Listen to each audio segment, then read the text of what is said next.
Hello viewers, welcome to Parthi's paradise. இன்னைக்கு வீடியோவில் பார்த்தீங்கன்னா ஃப்ரிட்ஜ் டூர் தான் பார்க்க போகிறோம். ஒவ்வொரு வீக்கும் நான் வெஜிடபிள்ஸ் வாங்கிட்டு வரும்போது அது ஃபுல்லாகவே நான் எல்லாத்தையும் க்ளீன் பண்ணிவிட்டு எந்த மாதிரி அரேஞ்ச் பண்ணி வைக்கிறேன் அப்படிங்கிறத இந்த வீடியோவில் பார்க்க போகிறோம். இன்றைக்கி பார்த்தீங்கன்னா டியூஸ்டே எப்பவுமே சந்தை வரும். சந்தையில் நான் காய் எல்லாத்தையும் வாங்கிட்டு வந்துடுவேன். ஃப்ரூட்ஸ் தனியாக வாங்கிடுவேன். இப்போ ஃப்ரூட்ஸு காய் எல்லாமே அந்த அன்னைக்கு நான் டியூஸ்டே தான் எல்லாமே வாங்குறது.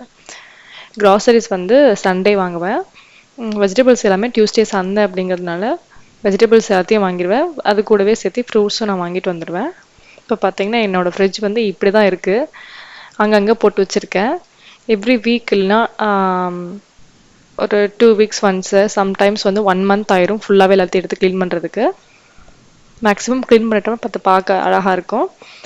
சரி, எல்லாத்தையும் நான் டம்ப் பண்ணி ஒரே இடத்துல தான் வச்சுட்டு இருந்தேன் காயெல்லாம். இந்த தடவை அமேசான்லேருந்து கொஞ்சம் பாக்ஸ் வாங்கியிருக்கேன். அதுதான் ஃபஸ்ட்டு பார்த்துருப்பீங்க. இப்போ ஃபுல்லாகவே நான் அந்த மாதிரி தான் கொட்டியிருக்கேன். எல்லாத்தையும் நான் க்ளீன் பண்ணுறதுக்காக எல்லாத்தையும் வெளியே எடுத்துட்டேன்.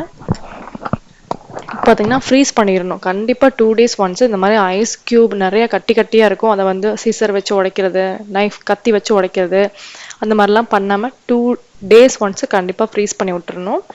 நான் எல்லாத்தையும் எடுத்துகிட்டு வெளியே வாஷ் பண்ணிவிட்டு காய வச்சுட்டேன் வெயில நல்லா. இப்போ வாங்கிட்டு வந்த காய்கறிங்க எல்லாத்தையும் நான் அரேஞ்ச் பண்ணி வைக்க போகிறேன். இது பார்த்தீங்கன்னா கொத்தமல்லி. சரி, ஒரு கட்டு 20 rupeesன்னு சொன்னாங்க. நல்லா பெரிய கத்தையாகவே இருந்தது. அதனால கொத்தமல்லி ஒரு கத்தை வாங்கிட்டேன்.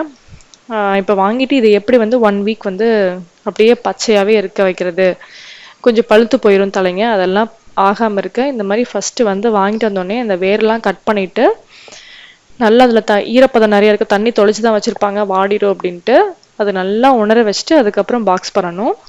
இப்போ எல்லாத்தையும் நான் ஒவ்வொன்றிலையும் பாக்ஸ் போட்டுட்ருக்கேன். இப்போ கேரட் எல்லாத்தையும் ஒரு பாக்ஸில் போட்டேன். வெண்டைக்காய் எப்போவுமே எல்லாமே 1/2 கிலோ வாங்கிடுவேன். இப்போ கேரட் தனியாக ஒரு 1/2 கிலோ. இது தடவை ஜூஸுக்காக வாங்கினது குட்டி குட்டி கேரட்டு. இது வெண்டைக்காயும் தனியாக ஒரு பாக்ஸ் பண்ணியாச்சு, கத்திரிக்காயும் ஒரு பாக்ஸ் பண்ணியாச்சு. இது பார்த்தீங்கன்னா நாட்டுக்கோழி முட்டையும் நான் அந்த டைம்லேயே வாங்கிடுவேன். அது 1 15 ரூபா.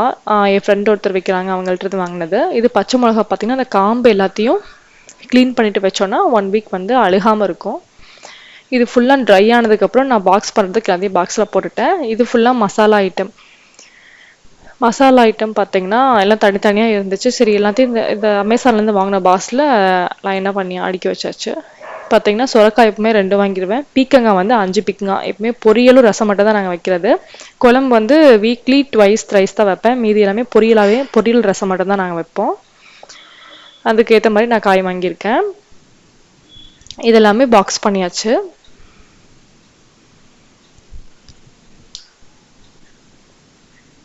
இதுதான் ஃபைனலாக எல்லாத்தையும் பாக்ஸ் பண்ணியாச்சு.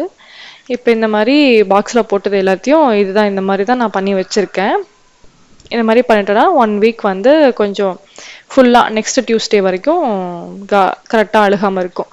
இது கறிவேப்பிலையும் நான் எப்போ போல் வாங்கிடுவேன். வாங்கிட்டு நல்லா தண்ணீரை அலசிட்டு கொஞ்சம் ட்ரை பண்ண வச்சுருவேன். இந்த மாதிரி ஒரு பிளேட்டில் போட்டு ட்ரை ஆனதுக்கப்புறம் எல்லாத்தையும் உருவி நான் ஒரு பாக்ஸில் போட்டு வச்சுருவேன். இதுவும் கரெக்டாக பார்த்தீங்கன்னா டியூஸ்டே வரைக்கும் வரும். சம்டைம்ஸ் நான் கொஞ்சம் அதிகமாக ஏதாவது மிளகா அரைச்ச குழம்புலாம் வச்சுன்னா அதை நல்லா ஃப்ரை பண்ணிவிட்டு எண்ணெயில் போட்டு ஃப்ரை பண்ணிட்டு அதையும் போட்டு அரைச்சி வைப்பேன். நல்லா டேஸ்ட்டாக இருக்கும். அதுக்காக கறிவேப்பிலை கொஞ்சம் அதிகமாகவே வாங்குவேன். 2 பாக்ஸ் ஆகும். இப்போ பார்த்தீங்கன்னா எல்லாத்தையும் நான் அரேஞ்ச் பண்ணி வச்சுட்டேன். மேக்ஸிமம் பார்த்தீங்கன்னா என் ஃப்ரிட்ஜில் இந்த அளவுக்கு தான் இருக்கும். உள்ளே பார்த்தீங்கன்னா ஃப்ரீசரில் தேங்காய் 1 வீக்குக்கான ஆகிற அளவுக்கு அந்த ஒரு ப்ளூ கலர் பாக்ஸில் நான் ஸ்டோர் பண்ணிடுவேன். அதுவும் பார்த்தீங்கன்னா வீக்லி 1 சண்டே இதெல்லாம் துருவி வச்சுருவேன். இது பாலாடை சேர்த்து வச்சுருக்கேன். இதில் பார்த்தீங்கன்னா சம்டைம்ஸ் வாட்டர் பாட்டில் உள்ளே போட்டு வைப்போம். இந்த இதில் பார்த்தீங்கன்னா தயிர் மட்டும் வச்சுருக்கேன். இதில் பார்த்தீங்கன்னா பச்சை மிளகா இருக்குது. அப்புறம் பார்த்தீங்கன்னா மாவு ஒரு சம்பளம் இருக்குது. அப்போ இஞ்சி இருக்குது. அதுக்கு கீழே பார்த்தீங்கன்னா வெஜிடபிள்ஸ் எல்லாத்தையும் பாக்ஸ் பண்ணி வச்சுருக்கேன். நான் மேலே கொத்தமல்லி இருக்குது, மீதியெல்லாம் பாக்ஸ் பண்ணியிருக்கேன். இதில் பார்த்தீங்கன்னா கொஞ்சம் தக்காளி இருக்குது. தக்காளி கவர் பண்ணியிருக்கு.